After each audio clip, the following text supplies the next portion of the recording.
How does the tuberculin skin test, TST, use PPD?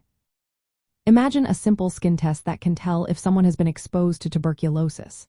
That's what the tuberculin skin test does, and it uses a special substance called purified protein derivative, or PPD. PPD is made from proteins extracted from the bacteria that cause tuberculosis, known as Mycobacterium tuberculosis. It's a standardized mixture that helps doctors see if a person's immune system has encountered these bacteria before. During the test, a healthcare professional injects a tiny amount of PPD just under the top layer of the skin on the inner forearm.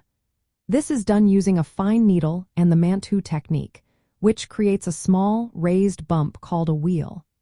The purpose of this is to introduce the PPD into the skin in a way that triggers the immune system if it has seen TB bacteria before. After the injection, the person needs to return within 48 to 72 hours so the healthcare provider can examine the site.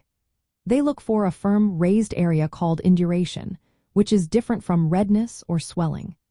The size of this induration in millimeters is measured carefully. If the induration is larger than a certain cutoff, depending on the person's risk factors, the test is considered positive.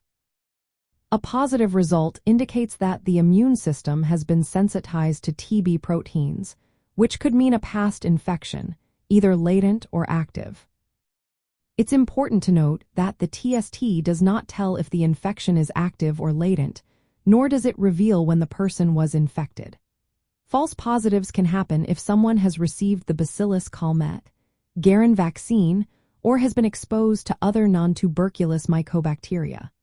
That's why proper administration and interpretation by trained healthcare workers are essential. The immune response involved is a delayed type hypersensitivity reaction, which is a type of cell-mediated immunity.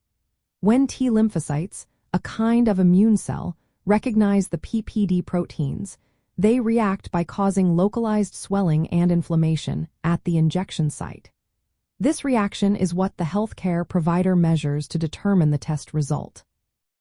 In summary, the tuberculin skin test uses PPD as a standardized antigen to provoke an immune response in the skin. The test is simple, cost-effective, and widely used for screening because it reflects the immune system's memory of TB exposure.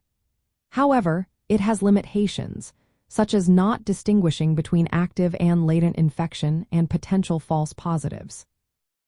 Always consult healthcare professionals for interpretation and further testing if needed, as they can provide guidance tailored to individual health circumstances.